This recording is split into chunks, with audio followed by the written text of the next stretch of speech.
اللہ اللہ اللہ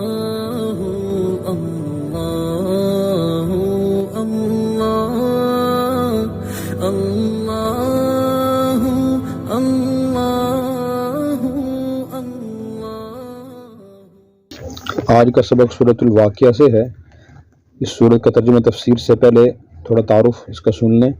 یہ مکی صورت ہے اور مکی زندگی کے ابتدائی دور میں جو صورت نازل ان میں سے ایک صورت ہے، اور اس میں معجزانہ فصاحت و بلاغت کے ساتھ پہلے تو قیامت کے حالات بیان فرمائے گئے ہیں، اور یہ بتایا گیا ہے کہ آخرت میں تمام انسان اپنے انجام کے لحاظ سے 3 مختلف گروہوں اور جماعتوں میں تقسیم ہو جائیں گے۔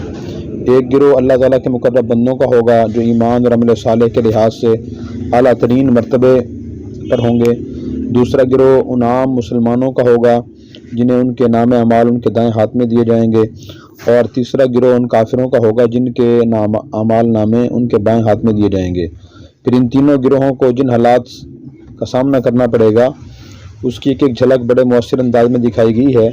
اس کے بعد انسان کو خود اس کے اپنے وجود اور ان نعمتوں کی طرف متوجہ کیا گیا ہے جو سب کچھ اللہ تعالیٰ کی عطا ہے، اور اس کا تقاضا یہ ہے کہ انسان اسی کا شکر ادا کرے، اس کی وحدانیت کا اعتراف کرے اور توحید پر ایمان لائے۔ پھر آخری رکوع میں قرآن کریم کی حقانیت کا بیان فرماتے ہوئے انسان کو اس کی موت کا وقت یاد دلایا گیا ہے کہ اس وقت وہ کتنا ہی بڑا آدمی سمجھا جاتا ہو، نہ تو خود اپنی موت سے چھٹکارا پا سکے گا، نہ اپنے کسی محبوب کو موت سے بچا سکتا ہے۔ لہذا جو پروردگار موت اور زندگی کا مالک ہے وہی مرنے کے بعد بھی انسان کے انجام کا فیصلہ کرنے کا حق رکھتا ہے، اور انسان کا کام یہ ہے کہ اس کی عظمت کے آگے سر جھکا دے۔ اس صورت کی پہلی ہی آیت میں واقعہ کا لفظ آیا ہے جس سے مراد قیامت کا واقعہ ہے، اور اسی کے نام پر اس صورت کا نام سورۃ واقعہ رکھا گیا ہے۔ اعوذ باللہ من الشیطان الرجیم، بسم اللہ الرحمن الرحیم۔ اس صورت میں 96 آیات اور 3 رکوع ہیں۔ اذا وقعت الواقعہ، اذا جب وقعت واقع ہو جائے گی، الواقعہ واقع ہونے والی، مراد قیامت ہے۔ لیس لوقعتھا کاذبہ، لیسا نہیں ہے لوقعتھا اس کے واقع ہونے میں، کاذبۃ کوئی جھوٹ، یعنی اس کا واقع ہونا بالکل صحیح اور برحق ہے۔ خافضۃ الرافعہ، خافضہ پست کرنے والی ہوگی، رافعہ بلند کرنے والی ہوگی، یعنی یہ قیامت کفار کو ذلیل اور پست کرے گی اور مومنین کا درجہ بلند کرے گی، اور قیامت کے دن اس کا ظہور ہوگا۔ اذا رجت الارض رجا، اذا جب رجت ہلا دی جائے گی، الارض زمین، رجا اچھی طرح، یعنی زمین میں زلزلہ آ جائے گا۔ وبست الجبال بسا، اور بست اور ریزہ ریزہ کر دیے جائیں گے، الجبال پہاڑ، بسا بالکل ریزہ ریزہ۔ فکانت ہباء منبثا، فکانت تو وہ ہو جائیں گے ہباء گرد و غبار، منبثا بکھرا ہوا، یعنی پہاڑ بکھرے ہوئے گرد و غبار کی طرح ہو جائیں گے۔ اللہ قدرت کی نشانی ہوگی، کتنے بڑے بڑے پہاڑ اور پتھر یہ گرد و غبار کی شکل اختیار کر لیں گے۔ وَكُنْتُمْ أَزْوَاجًا ثَلَاثًا، وَكُنْتُمْ اور تم ہو جاؤ گے، ازواجن قسمیں، ثلاثہ 3۔ اس وقت سب آدمی جو وہاں موجود ہوں گے، پہلے گزر چکے ہیں یا آئندہ جو لوگ آئیں گے قیامت تک، وہ 3 قسم کے لوگ ہو جائیں گے۔ ان کی تفصیل آگے آ رہی ہے۔ پہلی قسم خواص مومنین کی ہوگی، نمبر 2 عام مومنین کی، اور نمبر 3 کفار کی۔ سورہ رحمان بین کا ذکر آیا ہے، اور آئندہ آیات میں ان کو خواص کو مقربین اور سابقین کہا گیا ہے، اور عام مسلمانوں کو اصحاب الیمین اور کفار کو اصحاب الشمال یعنی بائیں ہاتھ والے۔ اور ان آیات میں اذا وقعت الواقعہ سے سلۃ من الاولین تک وہ واقعات بیان ہوئے ہیں جو پہلی مرتبہ سور پھونکنے کے بعد پیش آئیں گے، جیسے رجت او رجا، بست الجبال بسا۔ پھر جب دوبارہ سور پھونکا جائے گا پھر اس کے بعد وہ حالات پیش آئیں گے جو خافضہ، رافعہ، کنتم ازواجا ثلاثہ میں ذکر کیے گئے ہیں، اور بعض مشترک واقعات ہوں گے۔ اس لیے اللہ تعالیٰ اس کے بعد پھر ان قسموں کو تقسیم بیان فرما رہے ہیں، پھر اس کے بعد کیا ہوگا۔ فاصحاب المیمنۃ ما اصحاب المیمنہ، فاصحاب المیمنہ تو دائیں ہاتھ والے، ما اصحاب المیمنہ تو کیا ہی اچھے ہوں گے دائیں ہاتھ والے۔ اس سے مراد وہ لوگ ہیں جن کے قیامت کے دن نام اعمال دائیں ہاتھ ملیں گے، یہ مسلمان مراد ہیں، اس سے جو نیک مسلمان ہوں گے، جن کی نیکیاں زیادہ ہوں گی، گناہ کم ہوں گے، تو یہ ان کے ساتھ ہی معاملہ ہوگا۔ پھر اس کے بعد اصحاب المشأمۃ ما اصحاب المشأمہ، اور بائیں ہاتھ والے وہ بائیں ہاتھ والے کیسے برے ہوں گے؟ اس سے مراد وہ لوگ گناہگار ہوں گے جن کے نام اعمال ان کے بائیں ہاتھ میں دے رہے ہیں، کفار بھی اور اسی طرح جو نافرمان مسلمان ہوں گے وہ بھی۔ وہ کس حال میں ہوں گے؟ آگے بتایا فی صفی سموم و حمیم، کہ وہ دھوئیں کے اندر ہوں گے۔ پھر فرمایا کہ والسابقون السابقون، اور تیسری قسم یعنی جو اعلیٰ درجے کے ہیں، آگے بڑھنے والے ہیں، وہ اعلیٰ ہی درجے کے ہیں۔ اولئک المقربون، یہی لوگ مقرب ہوں گے، قریبی ہوں گے، یعنی اللہ تعالیٰ قریب ہوں گے، اللہ کی رحمت قریب ہوں گے۔ یہ کون ہوں گے؟ یہ انبیاء ہوں گے، اولیاء ہوں گے، صدیقین ہوں گے، کامل متقی لوگ، اور اس میں اجمالاً ان کی بلند حالت بتائی گئی ہے۔ آگے ہے فی جنات النعیم، اس میں ان کی تفصیل آ رہی ہے۔ پھر فرمایا کہ فی جنات النعیم، یہ نعمتوں کے باغات میں ہوں گے۔ ثلۃ من الاولین، ایک جماعت پہلے لوگوں میں سے ہوگی۔ پہلے لوگوں سے مراد پہلے گزرے ہوئے نیک لوگ ہیں، حضرت آدم علیہ السلام سے لے کر نبی کریم صلی اللہ علیہ وسلم سے پہلے تک، اور وقلیل من الآخرین، اور کچھ لوگ بعد لوگوں میں سے ہوں گے، پچھلے لوگوں میں سے ہوں گے۔ اس پچھلے لوگوں سے مراد حضرت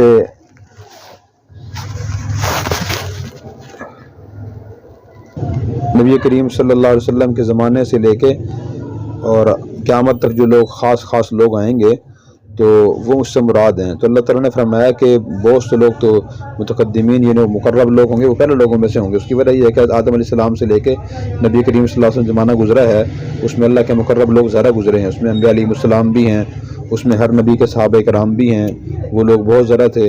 اور پھر بعد میں جو حضور صلی اللہ علیہ وسلم کا زمانہ ہے اس میں مقرب لوگ تو کم ہوں گے بنسبت پہلے زمانے کے، اور باقی عام مومنین اس میں اور متقین ایک لوگ زیادہ ہوں گے۔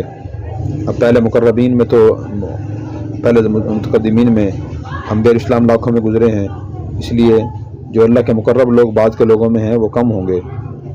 علی سرر موضونہ، علی کا معنی پر، سرور کا معنی تختوں پر ہوں گے، اور موضونہ کا معنی سونے کے تاروں سے، وہ لوگ سونے کے تاروں سے بنے ہوئے تختوں پر ہوں گے۔ متکئین علیہا، تکیہ لگائے بیٹھے ہوں گے ان پر، متقابلین، آمنے سامنے۔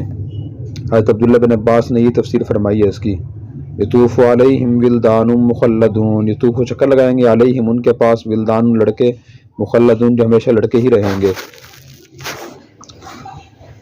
باکواب واباریق وکأس من معین، باکواب معنی گلاسوں کے ساتھ، واباریق اور اس کا معنی لوٹے بھی کیا ہے، اور اس کا معنی وہ بھی کر سکتے ہیں کپ، اور وکأسن، اور کاس کا معنی پیالہ ہے، من معین کا معنی ہے، معین ایک چشمہ ہے اور شراب بھی ہے، یعنی یہ لڑکے اہل جنت کے پاس آئیں گے اور آ کر ان کے پاس گلاس لے کر آئیں گے، کپ لے کر آئیں گے، وہ شراب سے بھرے ہوئے پیالے لے کر آئیں گے۔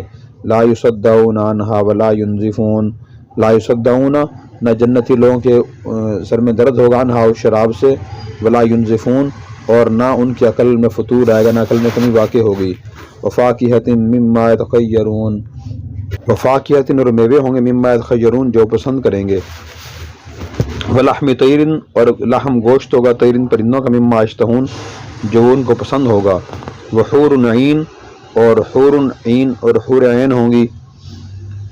حور کا معنی سفید چمڑی کھال والی، عین بڑی آنکھوں والی عورتیں ہوں گی، مراد وہ جنتی حوریں ہیں جو ان کو ملیں گی، ان کی جلد صاف ہوگی اور آنکھیں بڑی بڑی ہوں گی۔ بڑی آنکھیں ہونا خوبصورتی کی علامت ہے، اور جلد کا صاف ہونا بھی خوبصورتی کی علامت ہے۔ اس سے معلوم ہوا کہ اپنی جلد کو صاف رکھنا اور خوبصورتی جائز طریقے سے حاصل کرنے کی کوشش کرنا عورت کے لیے پسندیدہ ہے، برا نہیں ہے، بشرط ہے کہ غیر محرموں کے سامنے نہ ہوں۔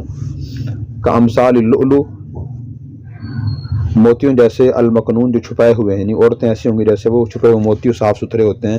جزاء بما کانوا یعملون، یہ انہیں کیے ہوئے اعمال کا بدلہ ہوگا۔ لا یسمعون فیہا لغوا ولا تأثیما، لا یسمعون جنتی لوگ نہیں سنیں گے، فیہا ان جنت میں، لغواً کوئی بےہودہ بات، ولا تأثیما نہ گناہ کی بات، یعنی شراب پینے کے بعد نہ کوئی فضول باتیں کریں گے، نہ فضول باتیں وہاں سنیں گے۔ تو ہمیں دنیا میں اپنے گھر میں ماحول ایسا بنانا چاہیے کہ ہم نہ فضول بات کہیں اور نہ سنیں۔ ہمارے ماحول میں فضول باتیں بہت زیادہ ہوتی ہیں، جس کی وجہ سے جو محتاط سنجیدہ لوگوں نے بڑی پریشانی پیش آتی ہے، جو حساس لوگ خاص طور پہ ہیں، تو فضول باتیں نہ کرنی چاہیے، نہ سننی چاہیے۔ الا قیلا سلاما سلاما، مگر سلام سلام کہا جائے گا، یعنی جنت میں جنتی لوگ جو آواز سنیں گے وہ سلام کی آواز ہوگی۔ قرآن کریم میں علیہم من کلی باب سلام علیکم، فرشتے سلام کریں گے، اور تحیتہم فیہا سلام، جنتی آپس میں سلام کریں گے، اور سلام قولا من رب الرحیم، اللہ تعالیٰ کی طرف سے جنتیوں کو سلام کہا جائے گا۔ ہم جو دنیا میں سلام کرتے ہیں اس کا معنی بھی ہوتا ہے کہ میری طرف سے آپ کو سلامتی کا پیغام ہے اور میں آپ کے لیے سلامتی کا باعث بنوں گا، تکلیف کا باعث نہیں بنوں گا۔ ہم جب سلام کرتے ہیں مطلب بھی سمجھیں، اس کا مطلب یہ ہے کہ کسی کو تکلیف نہ پہنچائیں۔ اور آگے پھر جو دائیں ہاتھ والے لوگ ہیں ان کے جزا کا بیان ہو رہا ہے، واصحاب الیمین ما اصحاب الیمین، اور دائیں ہاتھ والے کیسے، وہ دائیں ہاتھ والے ہیں فی صدر مخضود، فی کا معنی میں، صدر کا معنی بیری، مخضود کا معنی بغیر کانٹے والی، بغیر کانٹے والی بیریوں میں ہوں گے، وطلحم منضود، وطلحم اور کیلوں میں ہوں گے، منضود تہبت ہے، یعنی جنتی لوگوں کے پاس بیریاں ہوں گی لیکن اس بیری میں کانٹا نہیں ہوگا، اور وہاں کیلے ہوں گے، کیلے اوپر نیچے لگے ہوں گے، وظل ممدود، اور لمبے سائے ہوں گے، وماء مسکوب، بہتا ہوا پانی ہوگا، وفاکہۃ کثیرہ، اور بہت زیادہ میوہ ہوگا، لا مقطوعۃ ولا ممنوعہ، لا مقطوعہ نہ وہ ختم ہوگا، ولا ممنوعہ نہ اسے روکا جائے گا۔ جب دنیا میں فصل ختم ہوتی ہے تو میوہ ختم ہو جاتا ہے، پھل ختم ہو جاتا ہے، تو جنت میں میوہ ختم نہیں ہوگا، پھل ختم نہیں ہوں گے، اور ان سے کوئی روکے گا بھی نہیں کہ بس کم آپ نے بہت کھا لی، زیادہ نہ کھائیں، اتنی مقدار لے سکتے ہیں، زیادہ نہ لیں، اس سے ایسا بھی نہیں ہوگا۔ وہ فروش مرفوعہ، اور بلند بلند بیٹھنے کی جگہ ہوں گی۔ انا انشأناہن انشاء، بے شک ہم ان عورتوں کو ایک نئے طریقے سے پیدا کریں گے۔ اس سے مراد یہ ہے کہ جو دنیا کی عورتیں بوڑھی یا بد شکل ہو جائیں گی اور نیک ہوں گی، جنتی لوگوں کو دی جائیں گی، ان کو دوبارہ اچھی طرح خوبصورت بنا کے جوان کر کے دیا جائے گا۔ اور یہی بیویاں جو نیک ہوں گی وہاں بھی اپنے مردوں کے اور شوہروں کے ساتھ ہوں گی۔ جامع ترمذی کی ایک مرفوع حدیث میں ان کی نئی تخلیق کا ذکر ہے، تو اللہ تعالیٰ فرمائیں گے دوبارہ ہم نئے طریقے سے بنا دیں گے۔ کیسے بنائیں گے؟ فجعلناہن ابکارا، ہم ان کو بنا دیں گے دوبارہ کنواریاں، یعنی جو بوڑھی عورتیں ہوں گی دوبارہ ان کو اللہ تعالیٰ کنواریاں بنا دیں گے۔ ایک حدیث میں بھی، مرفوع حدیث میں اس کا ذکر ہے۔ عروباً اترابا، عروبہ کا معنی پیار کرنے والے ہوں گی، اترابا کا معنی ہم عمر ہوں گی۔ اس کا مطلب یہ ہے کہ ان کی حرکات، انداز، ان کے انداز، ان کا حسن و جمال، سب چیزیں ایسی ہوں گی جو اچھی لگیں گی۔ تو اس سے بھی معلوم ہوا کہ دنیا میں انسان کو، خاص طور بیوی کو، اپنے شوہر سے محبت کرنے کے انداز اپنانے چاہیے۔ لأصحاب الیمین، فرمایا کہ یہ سب نعمتیں دائیں ہاتھ والے لوگوں کے لیے ہوں گی، یعنی ان مسلمانوں کے لیے جن کے نام اعمال ان کے دائیں ہاتھ میں ملیں گے۔ سلۃ من الاولین، ان اصحاب الیمین میں سے، دائیں ہاتھ والوں میں سے ایک بہت بڑا حصہ پہلے لوگوں میں سے ہوگا، وسلۃ من الاخرین، اور ایک جماعت بعد والے لوگوں میں سے ہوگی، واصحاب الشمال ما اصحاب الشمال، اور بائیں ہاتھ والے کیا ہوں گے بائیں ہاتھ والے، فی سموم و حمیم۔ یہ جو آیت نمبر 39 اور 40 میں فرمایا کہ دائیں ہاتھ والوں میں سے ایک بڑی جماعت پہلے لوگوں میں سے ہوگی اور کچھ لوگ بعد والے لوگوں میں سے ہوں گے، تو اس کا مطلب یہ ہے کہ بعد والے لوگوں میں سے اصحاب الیمین متقدمین کی نسبت زیادہ ہوں گے۔ چنانچہ حدیث میں اس کی وضاحت ہے کہ اس امت کے جو مومنین ہیں ان کی مجموعی تعداد پہلے امتوں کے مومنین کی مجموعی تعداد سے زیادہ ہوگی، اور اس کی وجہ یہ ہے کہ یہ امت بہت بڑی امت ہے۔ خواص مقربین پہلی امتوں میں زیادہ ہوں گے، اور جو عام مومنین ہیں وہ اس امت میں زیادہ ہوں گے۔ آگے آیت نمبر 42 سے جہنمی لوگوں کے سزاؤں کا ذکر ہے۔ فی یا یہ اصحاب الشمال کے فی سموم و حمیم، وہ دھوئیں میں ہوں گے، وہ حمیم اور گرم پانی میں ہوں گے، وظل من یحموم، اور سائے میں ہوں گے جو سیاہ ہوگا، سیاہ دھوئیں کے سائے میں ہوں گے، لا بارد ولا کریم، نہ ٹھنڈا ہوگا اور نہ ہی فرق بخش ہوگا، یعنی جو سایہ ہوتا ہے انسان کو وہ ٹھنڈک اس کا احساس ہوتا ہے اس سے، اور اس سے فرق محسوس ہوتی ہے گرمی کے موسم میں، لیکن وہ جہنم کا سایہ ایسا نہیں ہوگا۔ انہم کانوا قبل ذلک مترفین، بے شک وہ تھے اس سے پہلے خوشحالی کی زندگی میں، وکانوا یصرون علی الحنث العظیم، وکانوا، وہ یصرون اڑ جاتے تھے، الحنث العظیم، بڑے گناہ پر۔ وہ بڑے گناہ کیا تھا ان کا؟ یہ تھا کہ قیامت نہیں آئے گی، وکان، اور ایمان نہیں لاتے تھے، وکانوا یقولون، وہ کہتے تھے اذا متنا وکنا ترابا، کیا جب ہم ہو جائیں گے مٹی اور ہو جائیں گے مٹی، وعظاما ہڈیاں، آئندہ لمبعوثون، کیا ہم دوبارہ اٹھائے جائیں گے؟ یعنی وہ مرنے کے بعد زندہ ہونے میں شک کرتے تھے۔ اب آباؤنا الاولون، کہتے تھے کیا ہمارے پہلے آباء و اجداد بھی اٹھائے جائیں گے، وہ زندہ کیے جائیں گے؟ قل ان الاولین والآخرین، فرما دیجئے کہ بے شک پہلے لوگ بھی اور بعد والے لوگ سب زندہ کر کے اٹھائے جائیں گے۔ لمجموعون الی میقات یوم معلوم، لمجموعون، وہ جمع کیے جائیں گے، الی میقات یوم معلوم، مقررہ دن کے ایک مقررہ وقت پر سب جمع کیے جائیں گے۔ اللہ فرما رہے ہیں آدم علیہ السلام سے لے کے نبی پاک صلی اللہ علیہ وسلم اور قیامت تک جتنے بھی لوگ آئے ہیں وہ سب زندہ کر کے کھڑے کیے جائیں گے. ثم انکم ایھا الضالون المکذبون، ثم پھر انکم بے شک تم بھی، ایھا الضالون اے گمراہ، المکذبون جھٹلانے والو، کافروں تمہیں بھی جمع کیا جائے گا، کھڑا کیا جائے گا. لآکلون من شجر من زقوم، لآکلون کھائیں گے، من شجر درخت، من زقوم زقوم کا، فمالئون منھا البطون، فمالئون بھریں گے، منھا اس سے، البطون اپنے پیٹ. زقوم کا بڑا گندا درخت ہوگا، اس جہنمی لوگ وہ کھائیں گے اور پیٹ بھر کے کھائیں گے، اتنی بہت ذرا بھوک لگی ہوگی. فشاربون علیہ، پھر پانی پینے والے ہوں گے، علیہ اس میں من الحمیم گرم کھولتا ہوا پانی. فشاربون شرب الہیم، وہ پئیں گے، ہیم کہتے ہیں پیاسے اونٹ کو، پیاسے اونٹ کی طرح پئیں گے. ھذا نزلہم یوم الدین، یہ ان کی مہمان نوازی ہوگی بدلے کے دن، یعنی یہ ان کے زقوم کھانا ہوگا، اوپر سے گرم گرم کھولتا ہوا پانی پینا پڑے گا، اور وہ زقوم بھی خوب پیٹ بھر کے کھائیں گے. جیسے انسان بھوکا ہوتا ہے پھر دیکھتا نہیں ہے کہ کھانا وہ ٹھنڈا ہے یا گرم ہے، اچھے معیار کا ہے، ہلکے معیار کا، ایسے کھا جاتا ہے شدید بھوک کی وجہ سے. جہنمیوں کا یہ حال ہوگا. اور سورہ محمد میں اس کا ذکر ہے کہ وہ گرم پانی اتنا گرم ہوگا کہ جب وہ منہ قریب برتن لے جائیں گے تو چہرے کی کھال جھلس کر برتن میں گر جائے گی، اور جب پھر بھی وہ پانی پی جائیں گے شدت پیاس کی وجہ سے، اور جب پانی اندر جائے قطع امعاءہم، ان کی آنتوں کو کاٹ دے گا. اللہ تعالیٰ ہمیں اس سے بچائے. ان عذابوں کے ذکر کرنے کا مقصد اللہ تعالیٰ کا یہی ہے کہ مسلمان نافرمان جو ہیں وہ ان عذابوں کو سنیں اور گناہوں سے باز آئیں، تقویٰ طہارت کی زندگی اختیار کریں، کسی پہ ظلم و زیادتی نہ کریں، کسی کا دل نہ دکھائیں، حق تلفی کسی کی نہ کریں، کسی پر جھوٹا الزام نہ لگائیں، جانی مالی ناک نقصان نہ پہنچائیں. یہ ان گناہوں کے بیان اور ان کے انجام کے بیان کرنے کا یہ مقصد ہے. اللہ ہمیں عمل کی توفیق عطا فرمائے. اور اگر آپ نے ابھی تک ہمارا چینل سبسکرائب نہیں کیا تو فوراً سبسکرائب کیجئے، ساتھ ہی بیل آئیکن پر کلک کریں تاکہ مزید آنے والی ویڈیو ہے وہ آپ کو وقت پر ملتی رہیں. اللہ حافظ.